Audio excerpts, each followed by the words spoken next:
Hey YouTube, Team Red here. Just trying something new today. Yes, you can see my face. Hopefully it's not too scary. So today I want to talk about Magi bullets, or Magibulets, or Magibulets. However you want to pronounce that. So to start things off, I wanted to quickly go over some of the main cards that you would use in the Magibullet deck. The first one here is Magibullet Shooter Casper. This one's probably the most important one, and it's the main monster that you want on the field first, because he searches all of your other Magibullet cards. Shooter the Kid, so he's sort of like a Destiny draw. The final level 3 monster that we have is Magibullet Shooter Doctor, and he mainly recycles your used Magibullet cards from the graveyard. This one is pretty interesting, and it's probably one of the other important Magibullet monsters that you want on the field, because if her effect activates, she special summons another Magibullet monster from the deck to the field. So it helps with field swarming. The next one is Shooter Calamity, which brings back a Magibullet monster from the graveyard. I don't like this monster that much. I don't find much use of it. The last level 4 is Magibullet Shooter Wild. So this is the Emerald equivalent for the deck. So it shuffles 3 used Magibullet cards back into the deck, and then you draw 1. So again, it's recycling resources. But the issue is that we already have Magibullet Shooter Doctor that does something similar. The last one I want to talk about is Magibullet Fiend Zamiel, the boss of the deck. So you can draw 1 card for each Magibullet spell trap card you activated this turn while this card was face up. You can only use this effect of Magibullet Fiend Zamiel once per turn, and you can only do that at the opponent's end phase. So again, it's drawing and trying to get card advantage over your opponent. Personally, the most important monsters, I believe, are the level 3 ones. So you got the Casper, you got the Kid, and you got Doctor as well. And I would probably try to max out on Casper, and the Kid and Doctor is really up to your preference. I like to play around with 2 of each of these, but you can always play 3 of the Kids as well for more drawing power. For the level 4s, I don't really like them that much, except for this Shooting Star. I would max out on Shooter Star, not Shooting Star. I'm thinking of too much of 5Ds, I love that show. Shooter Star. I would max out on her because she helps with swarming the field. For the spells, we have Never Endorphin and we have Cross Dominator.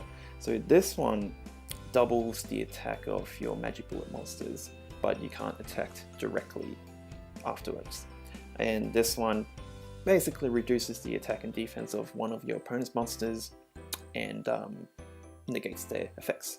So that's pretty good. For the spells, I would probably use 2 or 3 of Cross Dominators. Never Endorphin, I'm kind of iffy about it. I sometimes run 1, but sometimes I don't run any.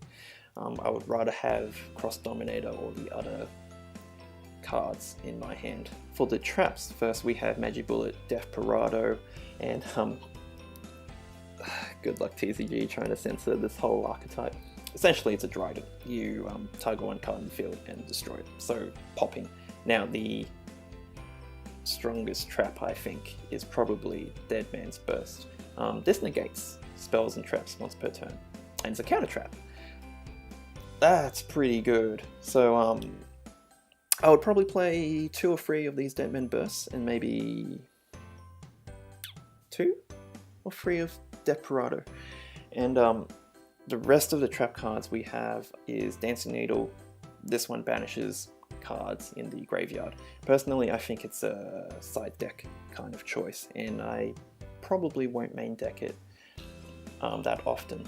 And the other one is Devil's Deal. Now, this protects your Magibullet monsters from destruction, and so that comes up regularly. I always have a full field and then I forget to search Devil's Deal, and then somebody just happens to have a Raigeki the next turn, so that's always fun.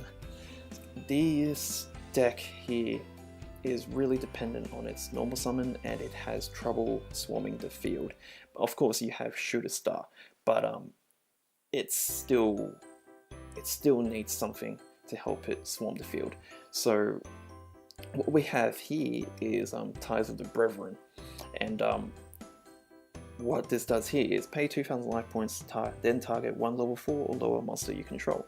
For the rest of this turn, after this card resolves, you cannot special summon monsters. Also special summon 2 monsters from the deck with the same type, attribute, and level as that monster, but with different names from each other and that monster. You cannot conduct the battle phase the turn you activate this effect. So what that means is, if you have Casper or any of those level 3 monsters, you can special summon the other 2 onto the field. And likewise for the level 4s, but why would you do that when these are much better targets?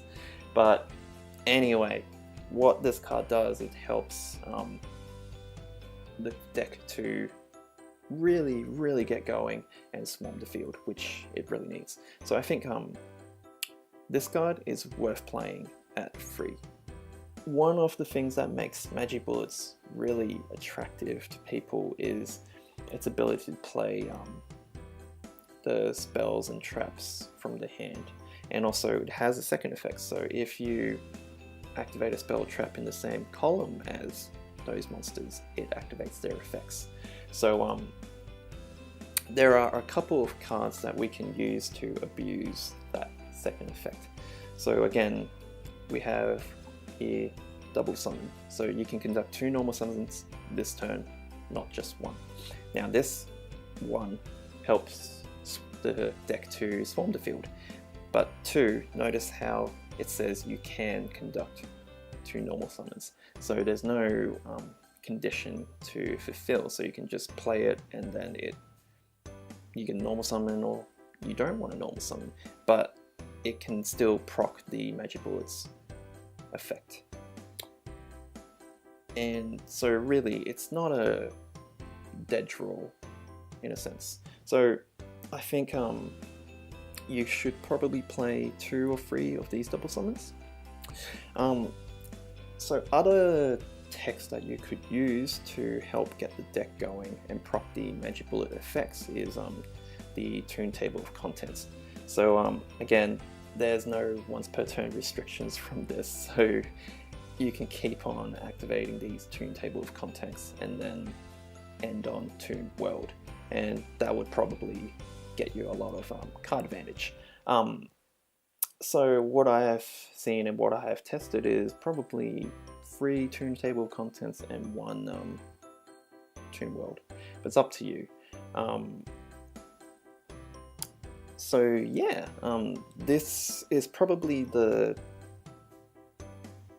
overview of the whole deck and the skeleton that you can use to build upon and make it your own in a sense. So what I'm going to show you next is a deck that I have made using Magibullets, and I've incorporated some other archetypes to help support it and I guess raise its power ceiling in a way.